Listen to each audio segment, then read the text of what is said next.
Bueno, mis muy apreciados estudiantes, nuevamente disculpas por eh, no haber podido, digamos, cumplir con el objetivo del horario de la clase de ayer.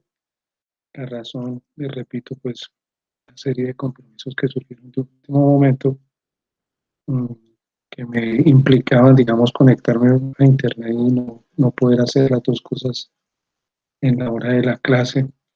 Eh, pero bueno, lo prometido es deuda.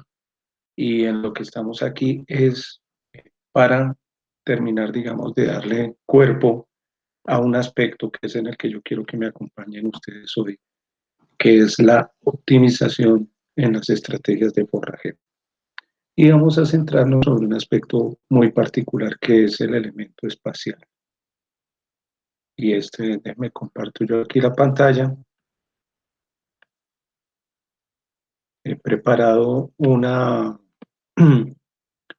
pequeña presentación que les adelanto, tiene unos ejercicios contenidos que lo que buscan es, en general, como que ustedes puedan afianzar esos conceptos de una manera, digamos, más visual.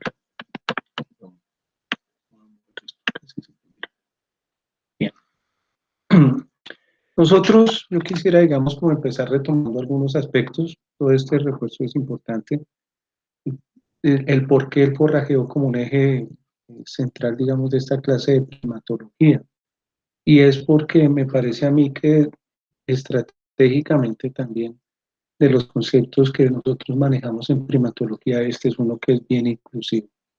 Y esta presentación de este instante creo que dibuja bien ese aspecto. Vamos a tener que hacer un paseo por algunos conceptos relacionados, por ejemplo, con la fisiología y especialmente la parte sensorial de los primates y cómo esto pues conlleva, digamos, a la generación de unas características que son las que permiten a los primates, digamos, hacer un manejo de su mundo espacial que entra a formar parte muy importante de las decisiones que tienen que tomar en términos de dónde se busca la energía. Bien, ya habíamos hablado nosotros que hay una variabilidad de primates, entonces esto que les estoy contando yo es como un consenso de, sustentado, digamos, en mi propia experiencia, de conceptos que he leído relacionados con diferentes tipos de estrategias de forrajeo que se dan entre los primates, en la variabilidad que vemos representada aquí, que es una fracción realmente de un grupo que es bastante diverso como son los primates, pues sus estrategias, que es tal vez el elemento más característico de un primate, es su plasticidad comportamental, que le viene justamente de ese desarrollo de su sistema nervioso central, o sea, los primates son de los organismos más plásticos en sus comportamientos. Entonces estamos adentrándonos en un terreno que ya es complejo per se entenderlo en términos de cómo se captura la energía que es necesaria para lo vivo, pero cuando entramos a hablar de estrategias y de primates, pues es un universo que se nos abre en colores de una manera muy interesante, un reto que ante todo es, diría yo, pues muy bonito. Y sí, o sea, en esa diversidad de los primates, las estrategias de forrajeo pues son más de una. Hay tratados y tratados, y yo los invito a que esta clase no sea, digamos, como el punto final, sino más bien todo lo contrario, una puerta que se abre a la exploración de teorías que todos los días están emergiendo con respecto a este aspecto que es tan fundamental. El tema de fondo o la manera como yo quisiera, digamos, enfrentarlo es un tema, digamos, de economía de la biología, de las economías, de las ecologías, de la relación entre el costo y el beneficio. Un costo que está representado en ese valor nutricional de los recursos y obviamente eso pasará por el filtro de cuánto aportan, en qué cantidades aportan. Y por el otro lado viene el tema, digamos, de cuánto nos cuesta la obtención de ese recurso. Y eso pasa también por el filtro de cuánta energía se está invirtiendo, teniendo en cuenta, digamos, que desde la entrada, digamos, hay un condicionante muy fuerte y es que la vida arborícola en estos sistemas que son de una altísima complejidad espacial, demanda un montón de energía. Entonces, la energía siempre será un factor limitante para cualquier especie, pero más para organismos que tienen sistemas de locomoción en ambientes que son discontinuos.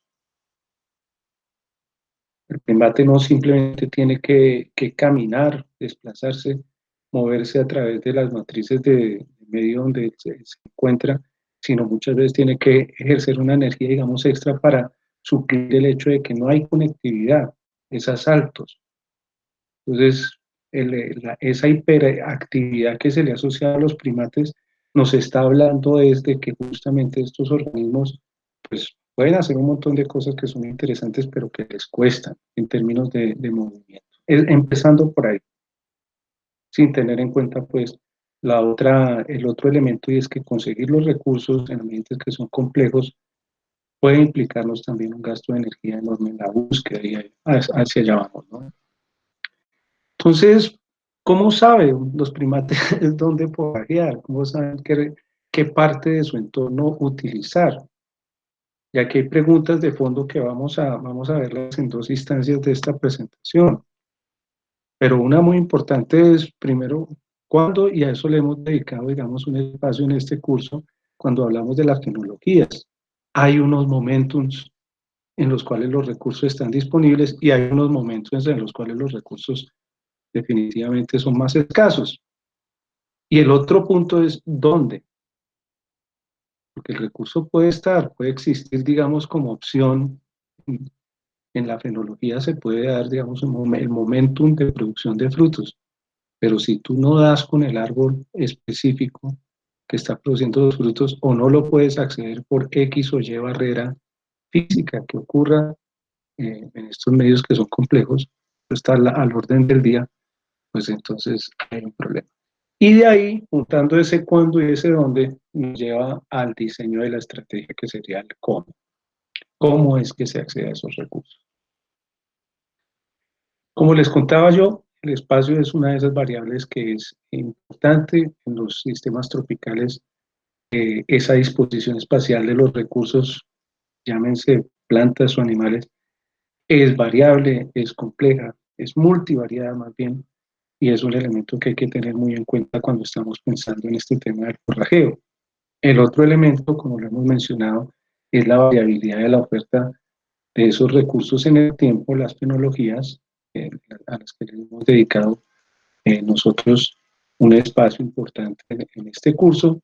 Y el otro elemento ya tiene que ver con las ventajas y desventajas que puede tener lo que yo he llamado aquí muy condensado en algo que se llama lo social, que podríamos verlo en diferentes instancias, la estructuración de relacionamiento con otros individuos, ya sea de la misma especie o de otras especies, ya sea porque nos facilitan el encuentro de esos recursos, porque en sí se convierten en un recurso, o porque compiten por ese recurso. Y aquí sí que vale la pena, digamos, el tema de que no hay cuña que más apriete que la del mismo palo. El mejor competidor para cualquier especie son organismos de sus mismas características, de su misma especie. Entonces, el tema de tener grupos pequeños o grupos grandes es algo que hay que mirar con mucho cuidado porque de la naturaleza, digamos, de la estructura de esos grupos, nosotros vamos a tener o más competencia o el desarrollo de estrategias que grupalmente pueden llegar a tener mayor efectividad que conseguir los recursos de manera individual. Y en ese mismo sentido, vamos haciendo una transición de lo social a cómo es que se da la estructura, digamos, de esos grupos, las relaciones de edad, las relaciones de sexo y las mismas características comportamentales que puede tener un individuo con respecto a otro.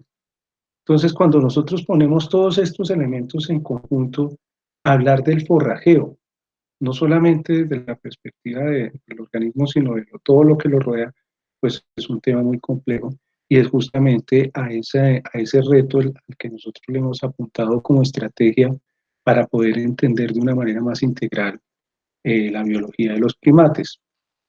Un elemento clave, siempre pasará por la selección natural en el individuo. ¿Qué es lo que hace el individuo para seleccionar sus recursos? Y ahí entran a participar un montón de características de diferente orden. Las organolépticas son algunas que le dan pistas al individuo de cómo tomar sus decisiones. Y aquí viene un mensaje comercial al que le quiero dedicar un par de minutos, y es la participación que tiene particularmente la visión como sentido que nos reúna una serie de pistas sobre los recursos que hay allá afuera en la naturaleza. No es que los otros sentidos no estén participando, el tacto, el oído, el olfato, participan de una manera importante y dependiendo de las especies de primates pueden tener más o menos relevancia, pero definitivamente la visión ha jugado un rol fundamental en la estructuración no solamente del reconocimiento, digamos, a partir de pistas visuales del entorno que hay, sino en la generación de una manera estratégica de estos organismos, los primates, relacionarse con su entorno. Y esa es la idea que quisiera, digamos, dejarles de fondo, más allá que los detalles particulares. Si aprovecho, porque a pesar de que vamos a volver sobre el tema de lo sensorial más adelante, sí quisiera hacer un llamado de atención sobre las particularidades que pueden haber entre diferentes especies en términos del tema de la visión. En los primates tenemos un sistema, los primates son de los organismos, digamos, vertebrados que mejor pueden ver, y cuando lleguemos a la visión vamos a dedicarle un tiempo, como les digo, al porqué de esa mejor visión o esa visión, digamos, un poco más compleja que tienen los primates, pero dentro de los mismos primates pues hay variabilidad. Hay algunos que podemos ver, por ejemplo, en tres colores, somos tricromáticos, o podemos ver en varios colores, pero es un sistema que se basa en información que viene como de tres fuentes, o de la posibilidad de poder analizar tres fuentes externas de longitud de onda, y otros primates que son dicromáticos. Como les digo, esta información pues, es genética, está contenida en el cromosoma X, donde se codifican los genes para ciertos pigmentos.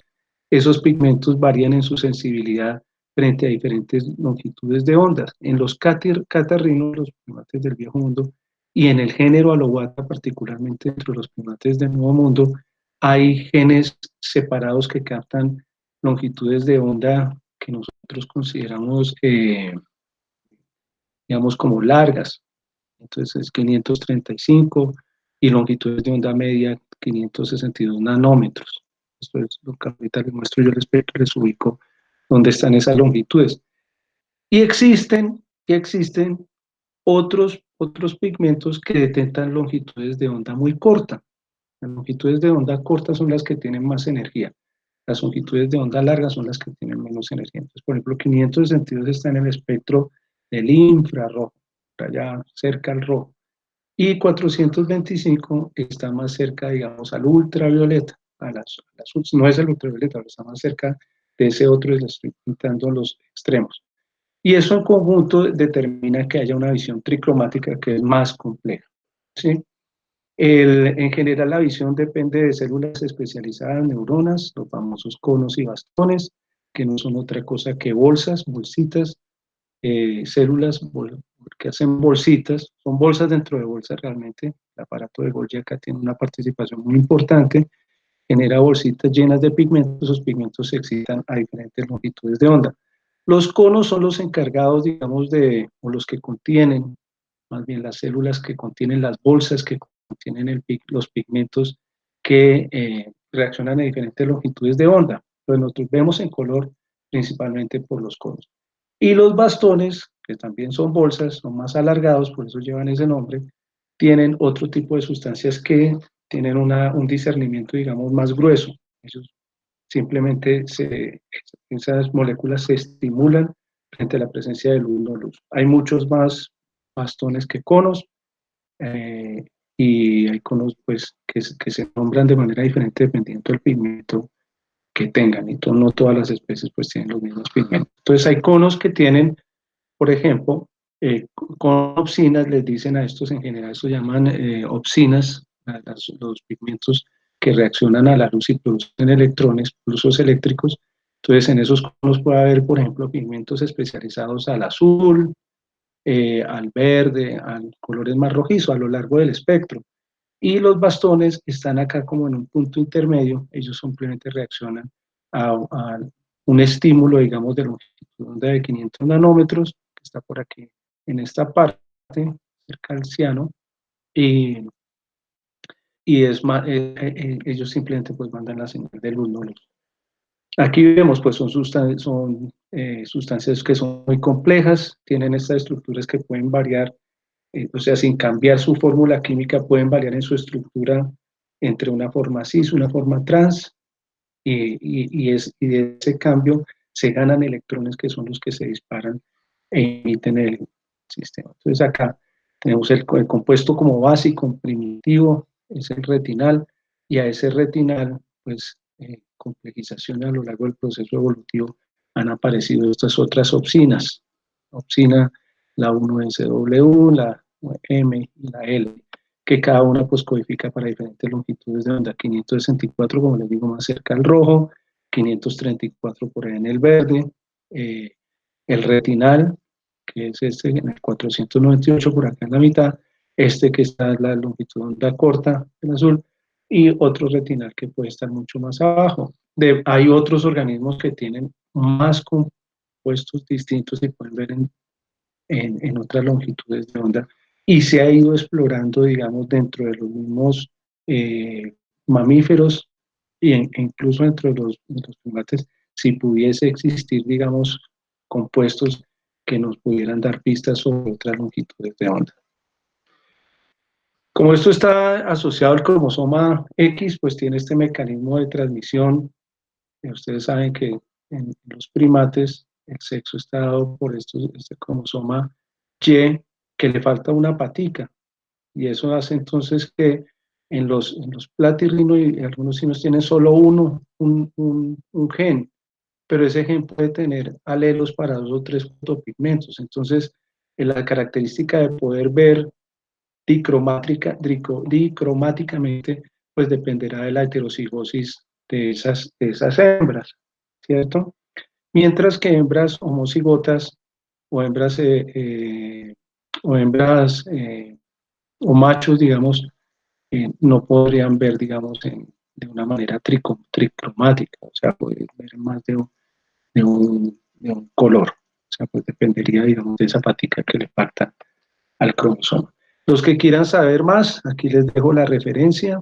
Hay muchos estudios, este es como uno clásico, ya incluso bastante viejo, pero que nos da pistas de cómo se está dando la visión de color en los primates. Y según hay muchos artículos, digamos, mucho más novedosos en este tema. Este no es un tema menor. De la visión yo quisiera quedarme con un punto que es clave.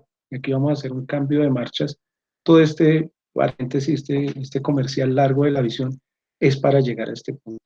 Dentro de las muchas complejidades que tiene la visión de los primates, y que muchas de ellas les vienen de justamente tratar de entender ese mundo discontinuo en el que viven, está la visión estereoscópica, o esa visión en 3D, le decimos nosotros de hace un tiempo para acá, es la palabra que se usa, visión en 3 dimensiones. La estereopsis le dicen a esto, o sea, la posibilidad de ver cosas distintas con cada ojo y al combinarlas ganar información sobre la profundidad que tienen los objetos, como vemos aquí en esta gráfica del lado. Eso que ha sido generado para poder moverse en esos ambientes discontinuos resulta que es supremamente clave porque se utiliza o ha sido, digamos, cooptado y ha sido incorporado dentro de la percepción que tienen los primates del mundo para entender lo que los rodea desde la lógica espacial.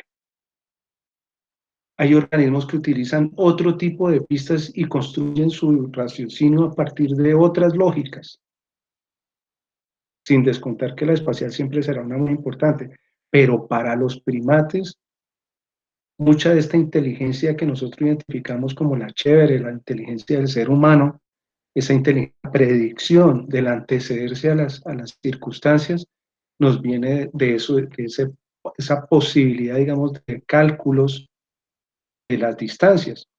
Y a la distancia, se apareja el concepto del tiempo. Lo que está acá es más próximo también en temporalidad, lo que está más distante está más alejado en el tiempo. Y de esa construcción de conceptos que son los conceptos, digamos, fundamentales del universo, el espacio-tiempo, decía yo en otra clase de los muchachos de vertebrados que coinciden, digamos, en el tema de la visión en este instante, lo manejan incluso mejor que nosotros en esta clase, que ellos están metidos en la estructuración del cerebro, les decía, es el primer problema que resolvieron los vertebrados cuando todavía eran una babosa, era la teoría de la relatividad de Einstein. Cómo hacer cálculos de su entorno a través de la luz, cómo entender el universo a través de la velocidad de la luz. Y eso es lo que hacen realmente los primates.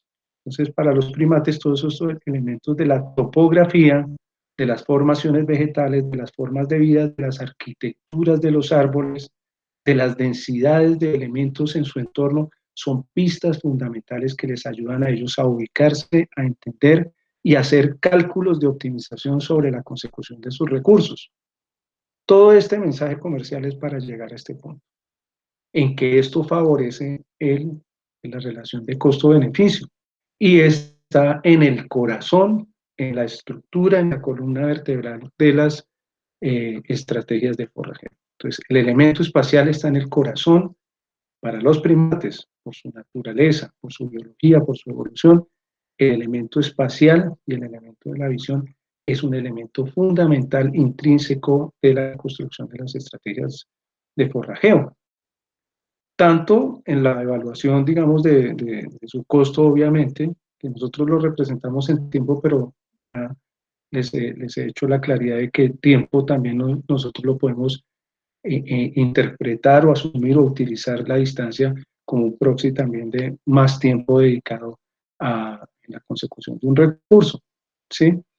Y la minimización de la energía también puede verse desde una perspectiva espacial. Tú puedes gastar mucho tiempo o energía eh, llegando a un lugar. Entonces, no solamente, digamos, el hecho de que se potencie el valor nutricional del recurso en sí, al optimizar su consecución, sino que también todo recurso nos va a requerir de alguna manera gasto de energía en este tipo de sistemas, lo que quiero decir.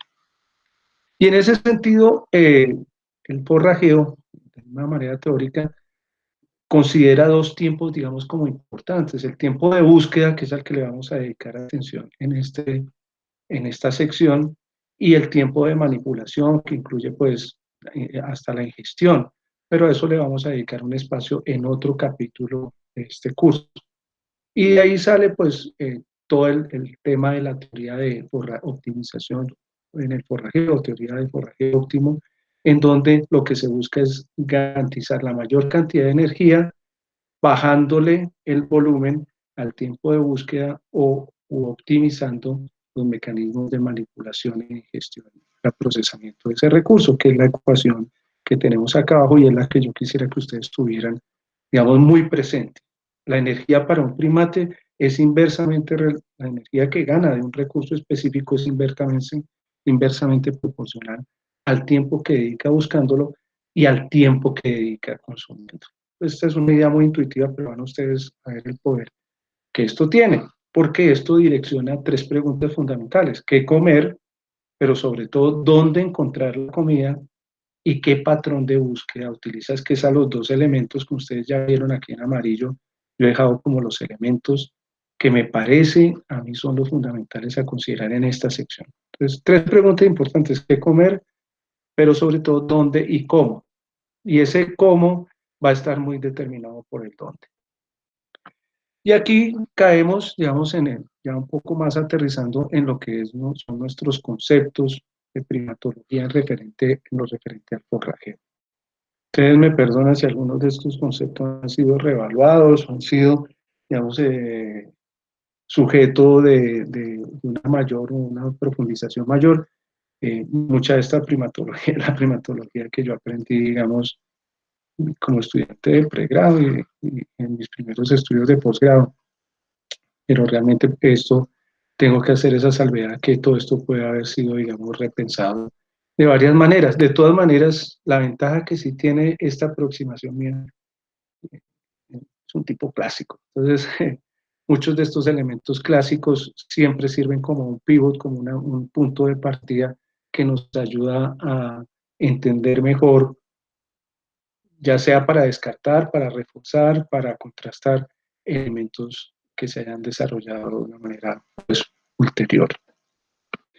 Y aquí viene uno de esos elementos que yo sí quisiera que ustedes tuvieran como en la base de su conceptualización de la ecología realmente, y de la ecología del forraje. Esto les va a servir en su ecología para todo.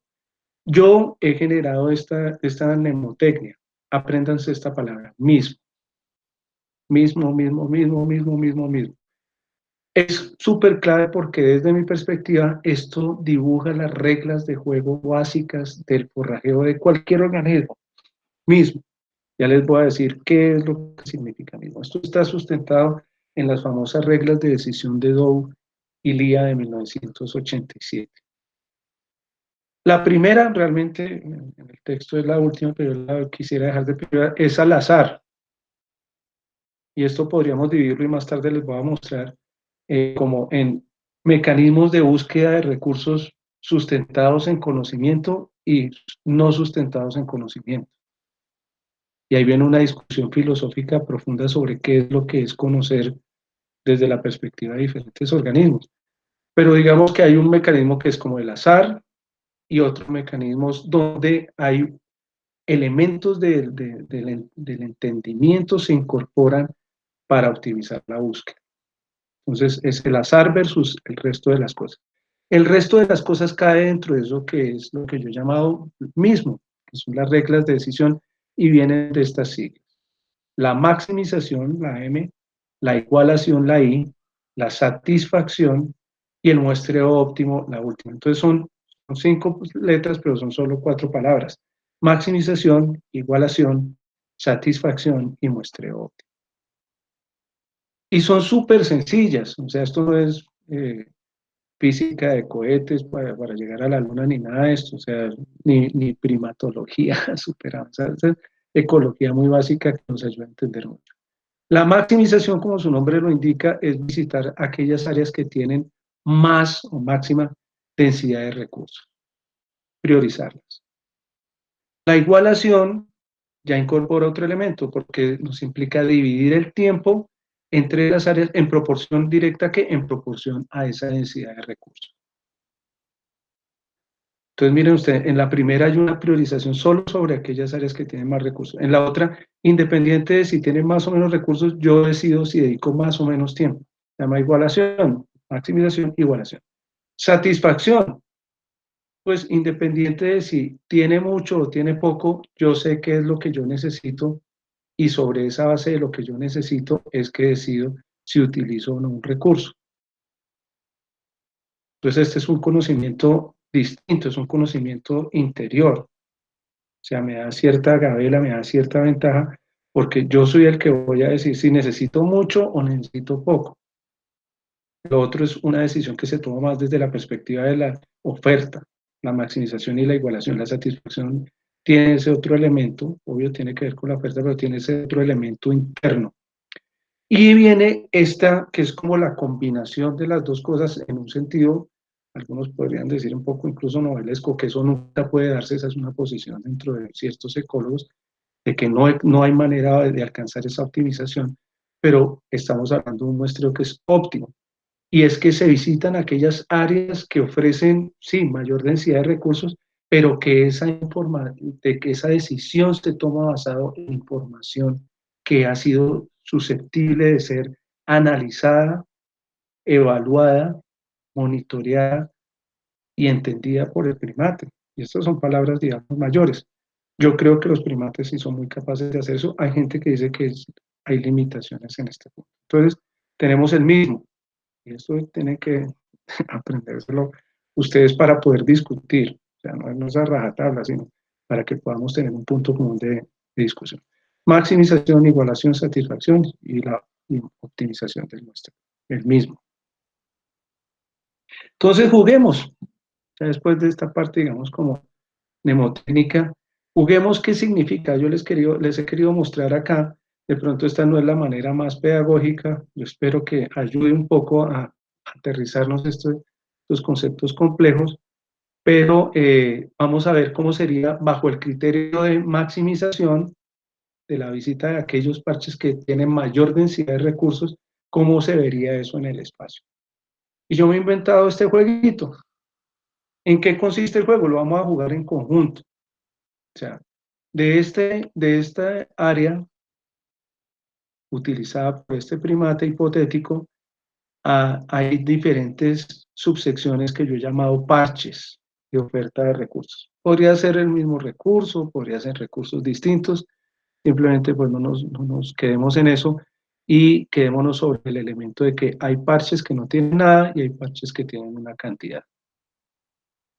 Los que tienen poco y otros que tienen mucho. Más densidad, menos densidad de recursos. Si la oferta, o sea, si la selección se nos va a sustentar sobre la máxima oferta, miremos qué pasa con la ecología especial de este primate. Entonces, yo voy a hacer, digamos, acá como un balance de ganancia en energía que más está representada por el número de pepitas, nueces, en este caso glandes, le decimos a estos, repasen ustedes su clasificación de frutos, versus el desplazamiento como un proxy de la energía que vamos a utilizar. Entonces, por ejemplo, para ese primer cuadrito tendríamos una ganancia de 6 unidades de energía y una pérdida de una unidad, que es pararnos en un cuadro. Un balance bastante positivo. ¿Cómo haríamos la siguiente selección? Otro parche que tuviera máxima cantidad de recursos. Y aquí tenemos tres opciones, porque tenemos tres parches, este tiene 6, pero no veo nada más que tenga 6. Lo próximo que tiene más es lo que tiene 5. Escojamos el que está más cerca, aunque no necesariamente tendría que ser parte del criterio de maximización. El criterio sería solo uno, que sería el máximo número. Pero escogemos ese parche a visitar y miremos qué pasa con nuestro balance de energía. En este caso hemos sumado ya aditivamente 11 unidades de energía y hemos gastado dos unidades de energía en desplazamiento. El siguiente parche, cualquiera de los dos nos va a costar igual, nos suma 5 unidades de energía para 16 y 6 unidades, 16 unidades de energía consumida, tomada, y 6 gastada, digamos, en desplazamiento. Con el siguiente 21 y 8. Y yo he decidido que nos hubiéramos podido desplazar de otra manera, pero vamos a hacerlo así como reglas del juego, 3 para abajo y 1 al lado, que sería como el cálculo de esta hipotenusa, el que quiera hacerlo de una manera, digamos, mucho más precisa. Todo esto es simplemente teórico para que podamos ensayar. A este punto llevamos 25 unidades de energía ganadas y 11 consumidas. Nos regresamos a este parche de 3, 28 ganadas, 12 consumidas. Bajamos a este de 2 para 30 ganadas, 13 consumidas, 31 con este que está al lado y 14 unidades consumidas, 33 y 16 unidades de energía gastadas en el desplazamiento, 18 gastadas en el desplazamiento para 35 consumidas, y este último desplazamiento un poco largo que nos sume el gasto de energía, nos sube a 21 y un consumo positivo, digamos, de 36 unidades. En este caso el balance es positivo, ¿sí? Pero como ustedes pueden empezar a imaginarse, hay más de una manera de resolver este lío de colectar los recursos para este sistema, que está bien sencillito. Entonces, ¿cuál es la tarea? La tarea es preguntarnos, ¿es esta la ruta de forrajeo que ofrece la mejor relación costo-beneficio? Pues seguramente no. El ejercicio que tienen ustedes es generar su propia ruta. Yo les voy a dejar esta pantallita acá, la pueden ustedes parar mientras revisen su clase y siguiendo esa lógica del ejercicio que les he puesto como ejemplo, diseñar ustedes su propia ruta. Sabemos que el consumo potencial total de todo esto es 36 unidades de energía. El esfuerzo hay que hacerlo en tratar de optimizar la energía gastada, que es un tema espacial. Eso me lo envían al correo del curso, donde pues he visto que casi todos muy juiciosamente me han mandado las tareas que les he pedido, con los conceptos que están relacionados con este tema y la foto. Algunos no me mandaron foto, mándenme la foto para poder yo tenerlos presentes quién es quién. Con esta edad la memoria ya falla. Bien, vamos a hacer un último cambio de marchas aquí para meternos en otro rollo. O sea, hasta aquí la cosa es espacial, pero todo esto puede complicarse de varias maneras.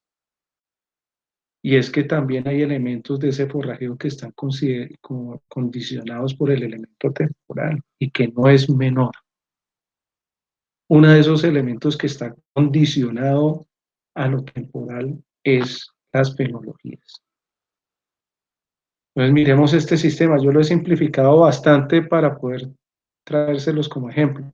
¿Y qué es lo que estamos viendo nosotros acá? Lo que debería haber dibujado yo acá realmente es una curva de producción, una curva gaussiana, un momento de máxima producción y un decrecimiento como si esto fuera cíclico, o sea, la fenología actuando, en este caso, en la producción de ese racimito. Esas fenologías de esos diferentes parches pueden estar variando, o sea, no necesariamente tienen que ser sincrónicas, que es una condición que hemos visto nosotros que es bastante común de sistemas tropicales en los cuales, al no haber, digamos, una estacionalidad muy marcada en la precipitación, las plantas simplemente, pues para tener chance de que las visiten, sean visitadas por dispersores de semilla, una de las estrategias es correr un poco algunas especies su producción de recursos, ofertarlos en diferentes cantidades, en diferentes momentos con respecto a las especies que los rodean. Y eso es lo que yo dibujaba acá. Si ustedes se dan cuenta, esta empieza en 1, crece a 2, llega a 3, 4 máximo y empieza a decrecer 3, 2, 1. Esta empieza a 2, sigue a 3, llega a 4, baja a 3, 2, 1 y volvería a iniciar el ciclo. Y eso es lo que yo he llamado tiempo 1, 2, 3, 4. En el caso del 3, este empieza en 3, momento en que lo vi, llega a 4, baja 3, 2, 1, 2, 3, vuelve a crecer, sigue el ciclo. Y el último empieza una máxima producción en el momento, en el tiempo 1, que lo empiezo a registrar, 4, 3, y empieza a decrecer 4, 3, 2, 1, y luego vuelve a crecer 2, 3, 4. ¿Sí? Esas estaciones son estas estaciones que están acá, que tienen esa lógica, digamos, de comportamiento. ¿Cuál es la tarea aquí? Si yo tengo en este tiempo, ¿qué decisión debería yo tomar como primate? O sea, esto es como se vería eso en el tiempo. En el tiempo 1, tiempo 2, tiempo 3, tiempo 4. Si ven ustedes, esos cuadros han adquirido cierta vida, ¿sí? Que es irse moviendo en producción a lo largo del tiempo, de acuerdo a esa lógica que les he planteado. Estos son 4 parchecitos de un recurso hipotético en 9 cuadritos, para que ustedes se vayan haciendo cada uno una idea de la complejidad del tema y de la belleza del tema del forrajeo. Entonces, ¿cuál es el ejercicio? Vamos a tener una situación inicial. Primero acompáñenme con esto, lo vamos a hacer en conjunto. Voy a partir, igual que en el otro, de una ganancia en recursos y una energía gastada, que en este caso, por el simple hecho de pararme ahí, le voy a poner 1 para no ponerle 0. Puede consumir algo de energía. Como primate, ¿cuál sería mi decisión bajo el criterio de maximización? Moverme al parche que me dé el indicio que está en mayor recurso. Yo diría, me voy a mover hipotéticamente a 3, pero eso me implica un gasto de energía que está representado en esta ruta. Entonces, moverme a 3 me representa en gasto de energía 6, pero cuando llego a 3, las situaciones han cambiado. Entonces ya no tengo 4 y 3 debería sumarme 7, pero cuando llego a 3, lo máximo que puedo tener son los 4 que obtuve acá de entrada, que ya cambiaron a 3, pero cuando llego aquí, ya el ciclo ha caído, este venía de 3, llegó a 2 e irá en el siguiente tiempo a 1. ¿sí? Y aquí en ese momento, en el tiempo 2, el máximo número de recursos o de unidades de energía que podría captar serían 2, para una inversión de 7 y una captura de energía de 6. ¿Sí? Voy a repetir ese pedacito para que usted sea. Estamos teniendo en consideración el tiempo. Esta es la condición inicial. Este tiene 1, este tiene 2, este tiene 4, este tiene 3. Si yo estoy en 4, aproveché ya los 4, gasté una unidad de energía, ¿a dónde me movería bajo el criterio de maximización? Hacia el próximo parche que tenga más recursos. Es este que tiene 3. Pero cuando yo invierto en llegar a 3, que ya es el tiempo 2, ya ha pasado como una generación, digamos acá por ponerlo así, temporal, un ciclo, pues esto es todo teórico. La lógica fenológica de este parche es decreciente, como lo vimos en esa gráfica. Venía de 3 a 2 y seguramente irá a 1. Entonces, cuando llego acá, ya no puedo aprovechar los 3 recursos, las 3 unidades que me daban el indicio, sino ya llega a 2. Todo esto es teórico. De ahí me movería al parche que tiene 3. Pero ese es en el tiempo 3, y en el tiempo 3 aquí pues ocurrió una situación diferente. Llegué y en ese momento la fenología va creciendo, va de 3 a 4 y obtuve 4. Eso me costó otras 4 unidades para 10 unidades de energía y 10 unidades acá el balance neto. Entonces digamos como que perdí y gané. Y así podría yo hacerlo. Entonces cuando llego al siguiente parche, que sería llegar a 3, pues llegué a 3, pero la situación ha cambiado y llegué a 4 y aquí en este caso también fue ventajoso, fue 14 y esto me tomó 17 unidades de energía. A pesar de que las de aquí, que la suerte me favoreció y esto iba creciendo en su fenología, en su producción, miren ustedes que guiarme sobre ese criterio de maximización para este sistema que involucra otra variable que es lo temporal, a este punto me está resultando en una situación desventajosa porque estoy invirtiendo mucha más energía de la que estoy recibiendo, a pesar de que en 2 ocasiones la suerte me favoreció en las tendencias de esos ciclos fenológicos. Entonces, ¿cómo se genera una ruta de optimización de forrajeo de acuerdo al patrón de producción? Pues esa no es una tarea para nada sencilla. Y como no es sencilla, yo se las voy a dejar a ustedes de tarea. Este es el tiempo 1, 2, 3, 4, 5, 6, 7, 8. Para los parchecitos están dibujados acá en colores diferentes. Este es el comportamiento del parche 1, empieza en 1. Entonces en el tiempo 2 esto tendrá 2, en el tiempo 3 tendrá 3, en el tiempo 4, 4, bueno, que este está corrido, en el tiempo 5 serían 3, en el tiempo 6, 2, en el tiempo 7 son 7 tiempos. Corrido 9. Pero no importa, se entiende bien. En el parche 2 que empieza en 2, en el tiempo 2 tendrá 3, en el tiempo 3 tendrá 4.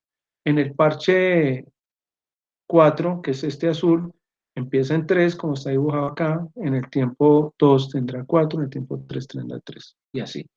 Entonces, la idea de ustedes es generarme un recorrido entre esos 4 parches, pero teniendo en cuenta los ciclos temporales con una ruta que sea optimizada, o sea, cómo se podría ganar energía.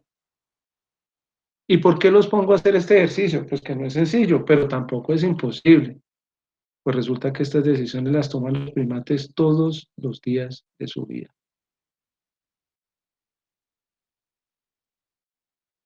Pueden imaginar en sus mentes la pregunta: ¿será que estos primates conocen, tienen pistas, entienden y pueden leer su entorno o no?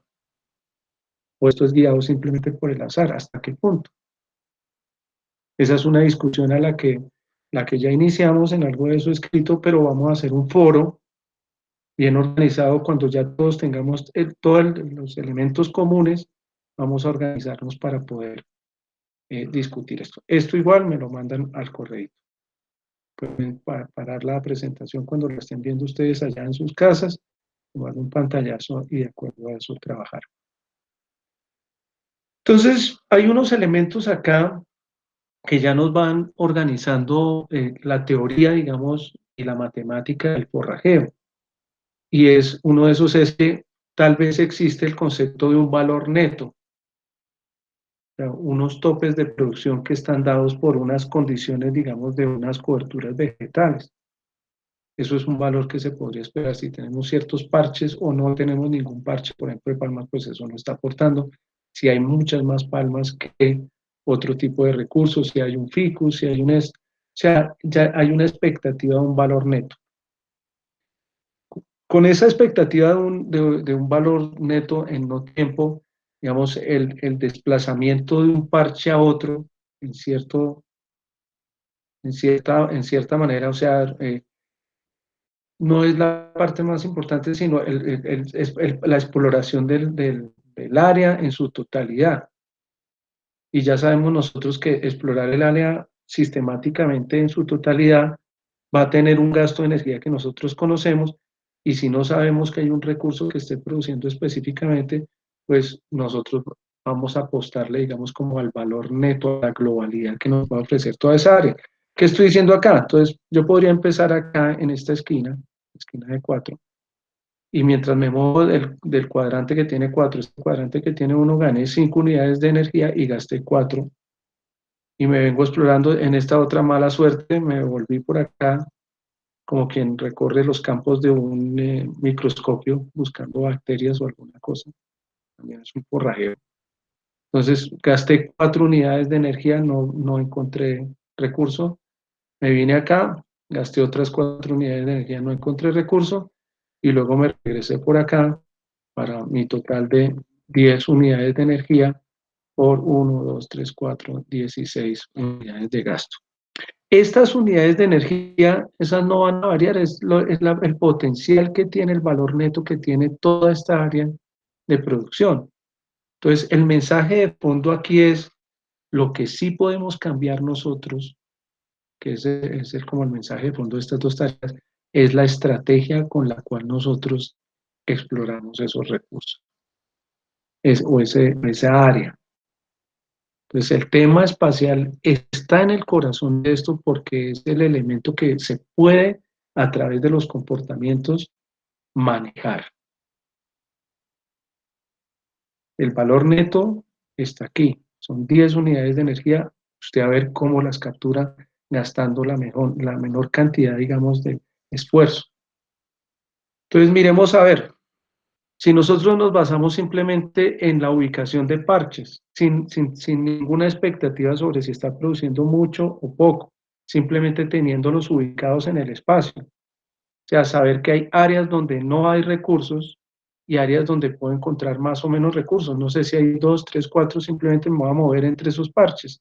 Si me muevo de donde ya sé que es un parche, donde un recurso identificado, me muevo ahí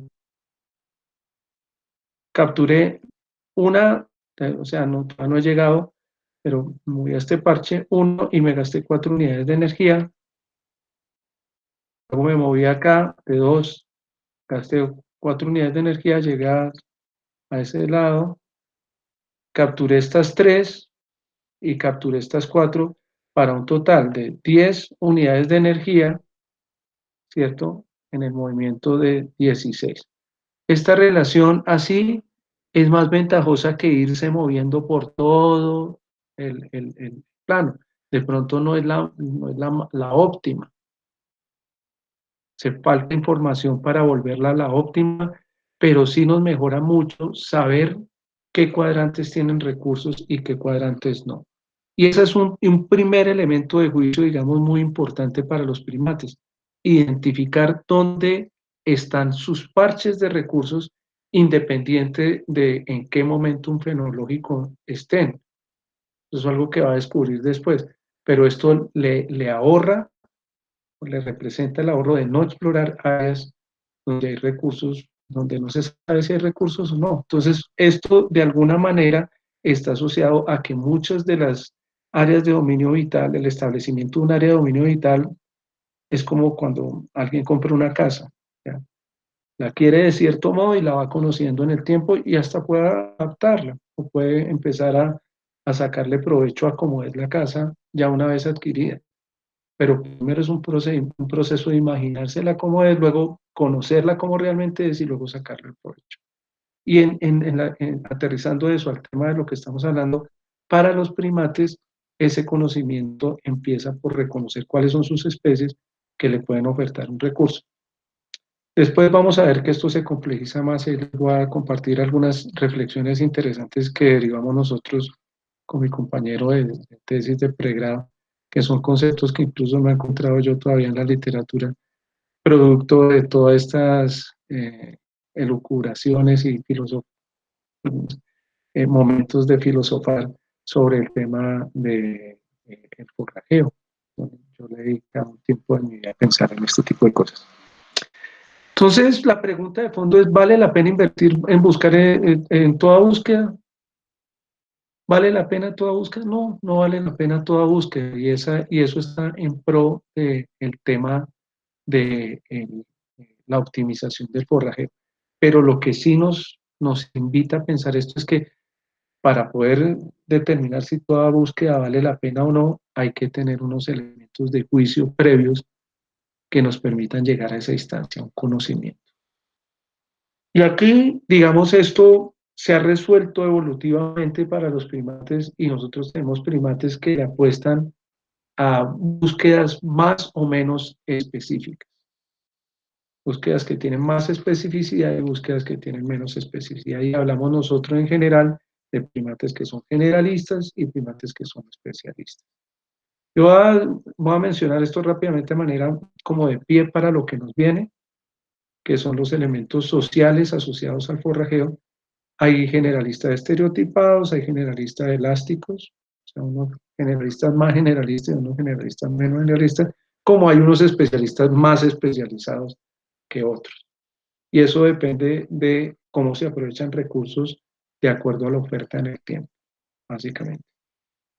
Y de ahí, pues, viene un elemento, digamos, muy importante, y es que desde la perspectiva del conocimiento, pues esto que se ve homogéneo que yo he pintado acá, que es un parche de forrajeo con recursos al que se le podría dedicar igual cantidad de tiempo, pues resulta que esos parches, de acuerdo a la oferta de recursos que tengan, pues el tiempo también podría ser como estrategia comportamental manejado para los primates. Esto iría más dentro de la idea de ese mismo de la igualación, o sea, de asignarles un esfuerzo de acuerdo a la densidad de recursos que tengan cada uno de esos parches. Entonces, a esto nos lleva a un concepto también muy interesante, pero que a veces no es tan trabajado. Yo le veo mucho potencial, que se llama la teoría del abandono de parche. Entonces, mirar todo este tema, no solo desde la perspectiva, digamos, de la oferta de aprovechamiento, sino de la decisión del primate. Esa es la belleza, digamos, que yo siento le incorpora al tema del abandono de parche. Nos involucra el elemento comportamental decisorio dentro de esta ecuación. ¿En qué momento es que un primate toma la decisión de, a pesar de que da recursos, abandonar el parche? Y eso es lo que es la teoría del abandono de parche. Entonces, se ha propuesto varias teorías, intentan predecir cómo un animal decide forrajear un determinado parche y sobre todo cuándo abandonarlo. De eso es lo que va la teoría del abandono de parche. Y hay como dos grandes, digamos, maneras de aproximarse a este punto. Una se llama el modelo de umbral simple, que tiene estas tres premisas que yo se las voy a leer, todo esto de manera, digamos, de pie para algo que vamos a trabajar en más detalle. Entonces, la primera es la permanencia en un parche determinado, se da si hay un recurso en una tasa específica. Dos, se da si la tasa de hallazgo de recurso, o sea, lo que puede ocurrir, si la tasa de recurso de hallazgo es más baja, ¿sí?, de la que el animal conoce, se puede dar en otro parche, el animal abandona el parche. Ya no va a terminar de explorarlo todo, simplemente dice, estoy encontrando pepas a una velocidad que no me está dando, toma la decisión y continúa en búsqueda de otro parche. Entonces, y la tasa de recursos está determinada por una cantidad de energía mínima que el animal debe consumir en un tiempo determinado. Entonces, lo que dice es, busco, no estoy encontrando, estoy gastando demasiada energía, es tiempo de moverse a otro parche. Y miren ustedes que son decisiones trascendentales. Entonces, todo esto está centrado en el modelo umbral simple en eso, en un umbral de qué, un umbral de encuentro de esos recursos.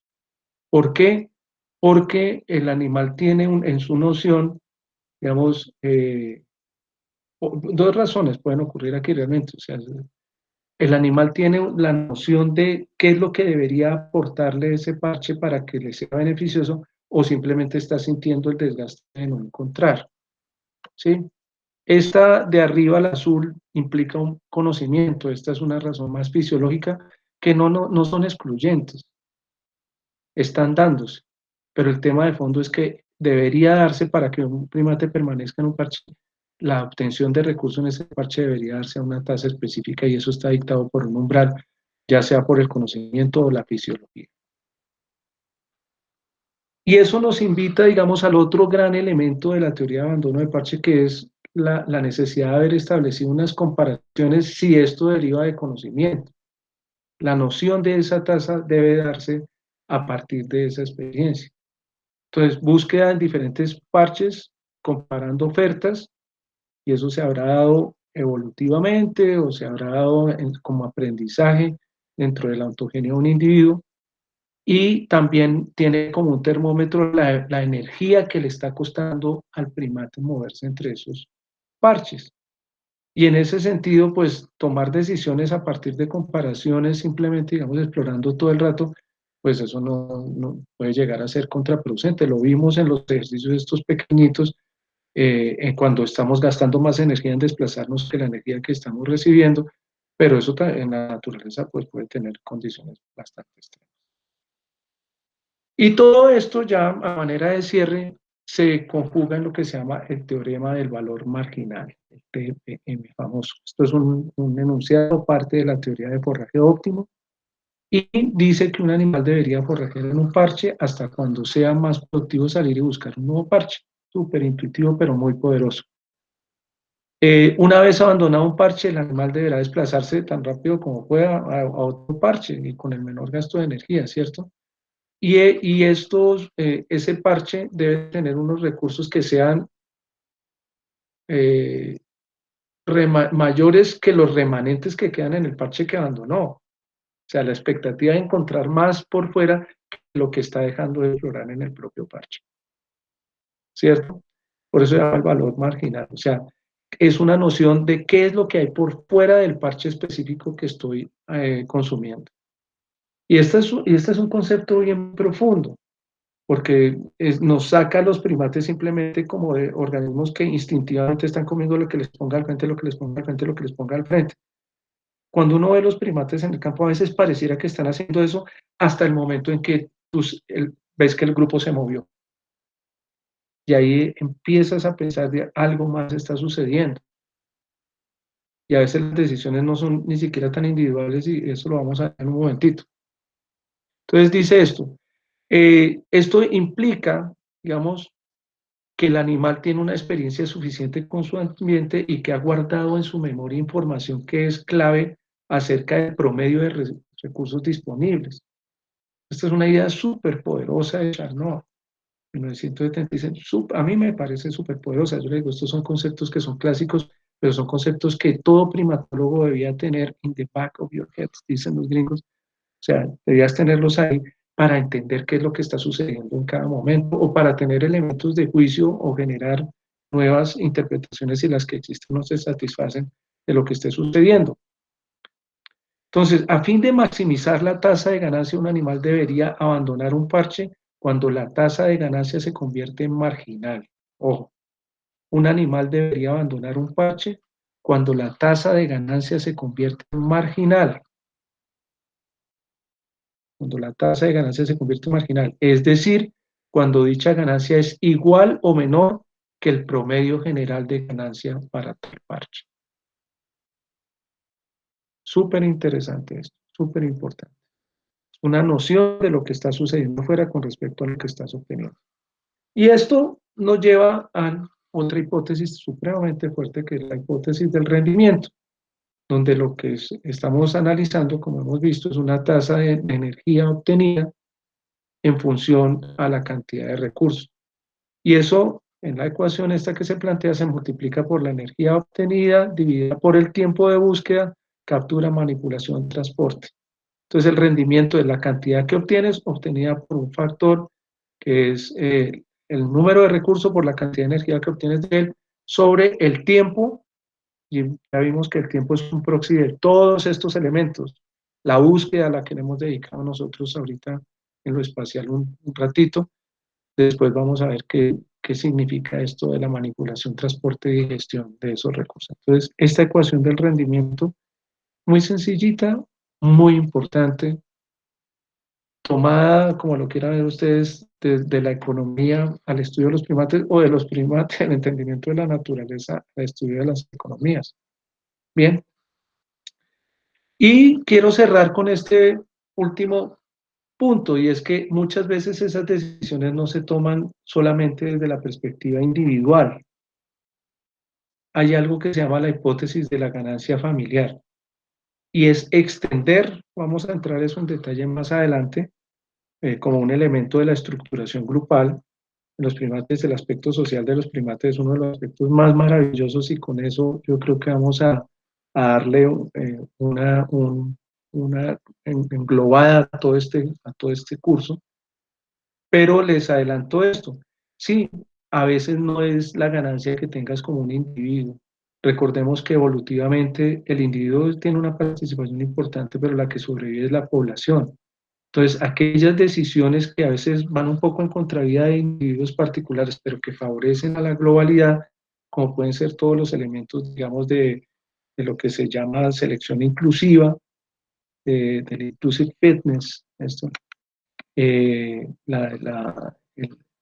kin selection también le dicen, o sea, cuando hay elementos, digamos, de altruismo o decisiones incluso que se toman en favor de la mayoría, no de individuos particulares, eh, me parece a mí que este es un tema que es supremamente importante y opera y al que le vamos a dedicar un tiempo. Y de ahí se derivan, digamos, comportamientos que ya son bastante interesantes, muy interesantes, y entra, digamos, elementos como el aprendizaje, y otros que son chistosos, el cleptoparasitismo, el robo de recursos entre primates, que es súper, súper, hiper, mega común. Como también es común que los primates sean sus recursos, los compartan, e incluso es el tema que estudiamos nosotros en nuestra tesis de pregrado, pues el limosneo como un elemento, digamos, bastante importante. Entonces, con este tema, un poquito largo, denso, al que yo pienso, digamos, podemos empezar a desglosarlo. Lo que yo quiero es que generemos un contexto suficientemente sólido en lo conceptual para que podamos generar un conversatorio en el que todos participemos y expongamos principalmente nuestras dudas, porque todo esto está bajo construcción.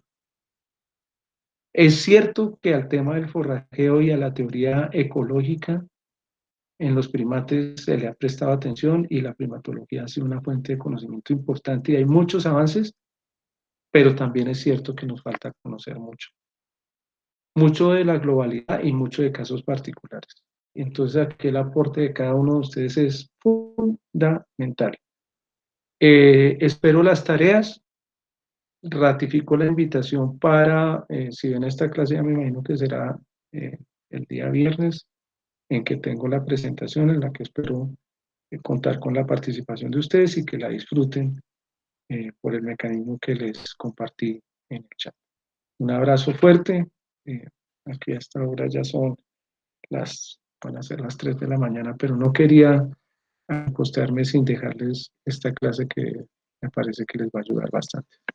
Un abrazo a todos. Voy a parar aquí la presentación. Cualquier duda, cualquier comentario, ustedes por favor me escriben.